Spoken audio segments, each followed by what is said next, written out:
मेरा नाम है श्री दिगंबर पूर्णम गिरी। जब मैंने शास्त्र पढ़ा और उसमें यह आया कि जब महाप्रलय होगी तो 12 सूर्यों का ताप इस पृथ्वी पे गिरेगा जी। और मैंने आंख खोल के देखा तो एक ही सूर्य दिख रहा है, 11 और नहीं दिख रहे। मैंने उनसे तर्क किया कि 12 ये लिखा है, गलत लिखा है कि 12 सूर्यों का ताप पड़ेगा, एक ही सूर्य 12 कहाँ है? तो उन्होंने कहा बेटा ये सत्य लिखा है। जो वर्तमान में हमारा सूर्य का प्रकाश आ रहा है ये केवल 8% आ रहा है। 92% ओजोन परत पर रुक जा रहा है, जो अल्ट्रावायलेट किरणें जिसको कहते हैं। ओके। यहाँ केवल 8 आ रहा है विटामिन डी को लेकर, रेडियम से युक्त होकर। जब ओजोन परत फट जाएगा, टूट जाएगा तो 12 96 डिग्री जब तापमान आएगा तो 12 सूर्यों का ताप पड़ेगा। ये पूरी पृथ्वी आग का गोला बन जाएगी। नागा का स्वरूप है जी, ये महादेव का स्वरूप है जी, एक बालक का स्वरूप है जी।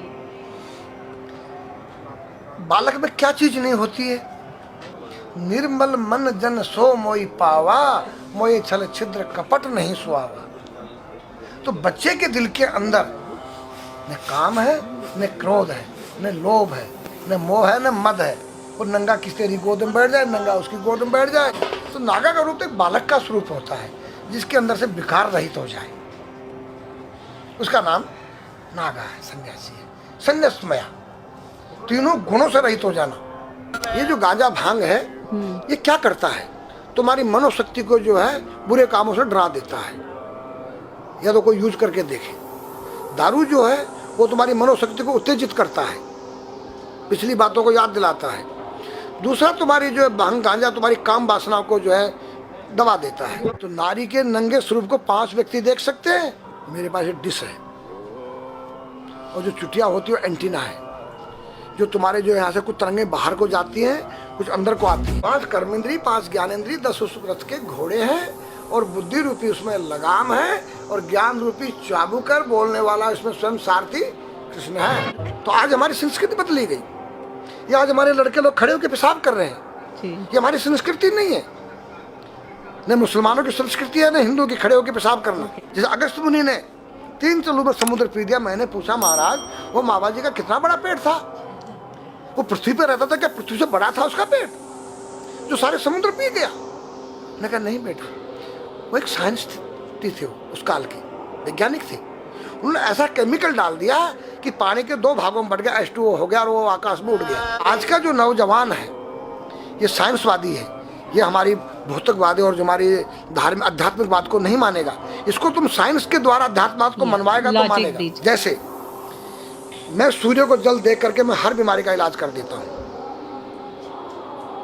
बताओ कैसे? कैसे बाबा? सूर्य उदय हो रहा है, ये जैसे सूर्य मान लो इसको जी, और मैं यहाँ खड़ा हूँ तो हम दोनों एक ही डिग्री पर हैं जी, सीधा। इसकी जो किरण आ रही है वो सीधी आएगी। जी, मैंने स्नान किया, जी, मेरा बदन गीला है जी, और मैंने तांबे के लोटे में जल भरा तो तांबा कॉपर है, कॉपर में जब जल भर दिया तो कॉपर वाटर हो गया। राइट। और मैं अपने सिर के ऊपर से गिराया जी, और सूर्य का प्रकाश उसमें विटामिन डी रेडियम को लेकर टकराया जी, तो क्या बनेगा? रेनबो बनेगा, इंद्रधनुष बनेगा, 7 कलर बनेंगे। जो हमारे 7 कहते सूर्य के 7 घोड़े हैं। अब उसमें जो हरा रंग है क्लोरोफिल का है, जो पत्तियों में पाई जाती है, विटामिन डी और रेडियम से लैस है। वो मेरे मस्तक पे, मेरी आँख पे, मेरे कंठ पे, मेरे हृदय पे, मेरे फेफड़े पे, मेरे लीवर पे, मेरे पित्त पे, मेरे आमाशय पे, मेरे गुर्दों पे जब वो गिरेगा क्या करेगा? ऐसे 6 रंग कलर और बचे हैं, बैंगनी है, ऑरेंज है, नीला है। तो ये क्या करेंगे? किस चीज़ के प्रतीक है? जब हरा रंग क्लोरोफिल का है और डॉक्टर कहता है हरी पत्तियां खाओ, सब्जियां खाओ, उसमें आपको आयरन मिलेगा। तो अब वो जो विटामिन डी से जो हरा रंग पैदा हुआ है सूर्य की किरण से कॉपर वाटर में, वो क्या करेगा? कोई वैज्ञानिक बताए तो सही मुझे। एक अमेरिका का चेला है, एक रूस का है, वो मेरे भक्त बने हुए हैं। हरिद्वार में क्या वो कोई जल दे रहा होगा सूर्य को, वो भी अपने ऐसे से फेंक रहा है, मैं बैठा देख रहा हूँ ये क्या कर रहा है। मैंने उसको बुलाया तो मैंने यही फार्मूला उसको समझाया। वो मेरा शिष्य बन गया, बोला ओ ये तो साइंस। मस्तिष्क पर तिलक क्यों लगाते हो इस जगह पर? पहले लगता है पीला, फिर लगता है लाल, फिर लगता है सफ़ेद। 3 कलर क्यों लगते हैं? काला क्यों नहीं लगता? चौराहे पे 3 बत्तियां हैं, जी देखा होगा जी। लाल क्यों है? फॉर डेंजर, स्टॉप, खतरा है, या डेंजर, खड़े हो जाओ, खतरा है जी। पीला देखो, चलना नहीं है, हाँ, देखो, रेडी रहो, देखो। और सफ़ेद चल सफेद सफेद तो यहाँ है उसमें ना, हाँ चावल लगा रखे हैं ना मैंने हाँ सफेद, हाँ वहाँ हरा है। वहाँ हरा है, रेडी टू गो। गो या हरा गो है, जी। नहीं सफेद। अगर युद्ध हो रहा है, गोलियां चल रही है, सफेद झंडा लहरा दिया जाए। पीस, शांति का प्रतीक है। चावल ठंडा होता है, और हमारी यहाँ पर सुषुम्ना नाम की नाड़ी है, जी लाल कलर है कि तुम इस योग सहयोग में आके तुम बैठ सकते हो कि नहीं। ये माहौल तुम्हारे योग्य है या नहीं। या जुआ चल रहा है, या शराब पी जा रही है, क्या तुम बैठ सकती हो? देखो पीला कलर है, देखो, आना नहीं जाना नहीं, देखो। ओ खतरा है या ठीक नहीं है, चलो।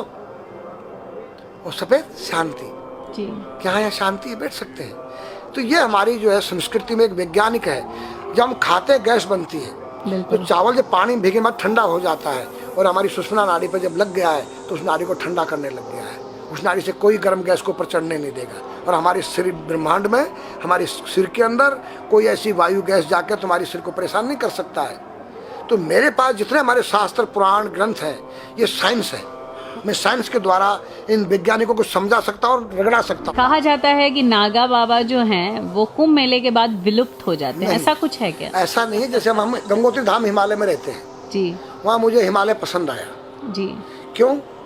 कि तुम गर्मी से बचने के लिए तुम्हारे रूम में एसी लगी है, जी ठंडा पानी पीने के लिए तुम्हारे पास कृत्रिम जो है फ्रिज लगा है, जी हवा लेने के लिए तुम्हारे को पंखे या कूलर जो है कृत्रिम लगे हैं।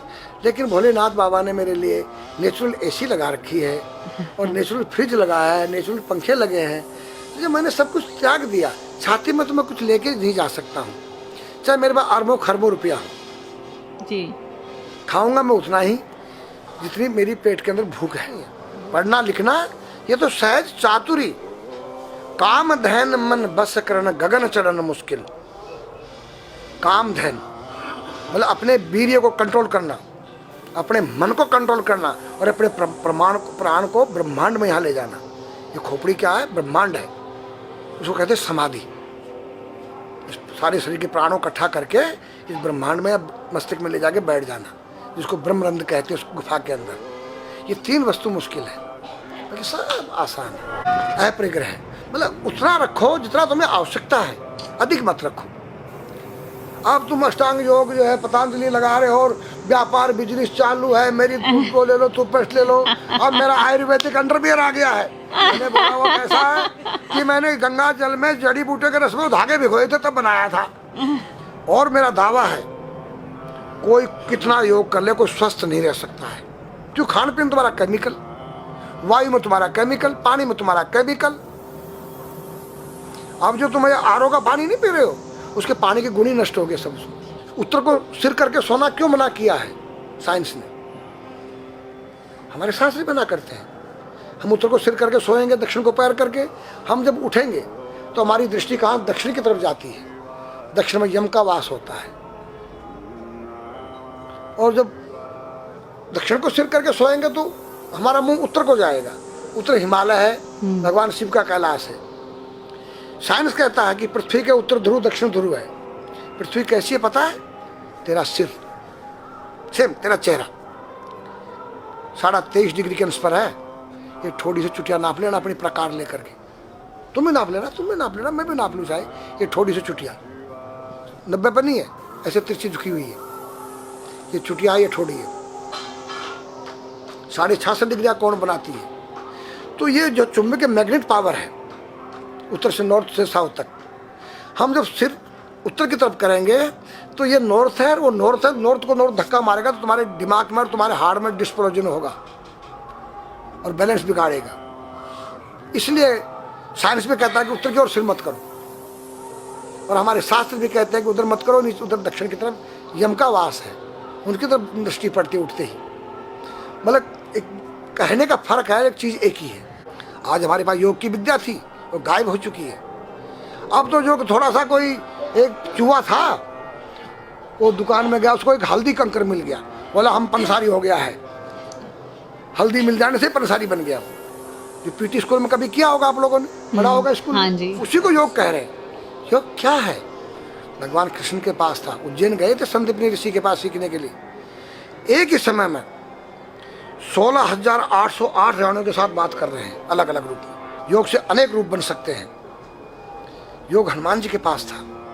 जब लंका में घुसे हैं तो मच्छर का रूप बनाया उन्होंने, मत्स्य के समान रूप धर कपि, मच्छर के समान। जब सीता के पास गए छोटे से बनकर तो पूछा क्या तेरे जैसे ये सब, कि हाँ।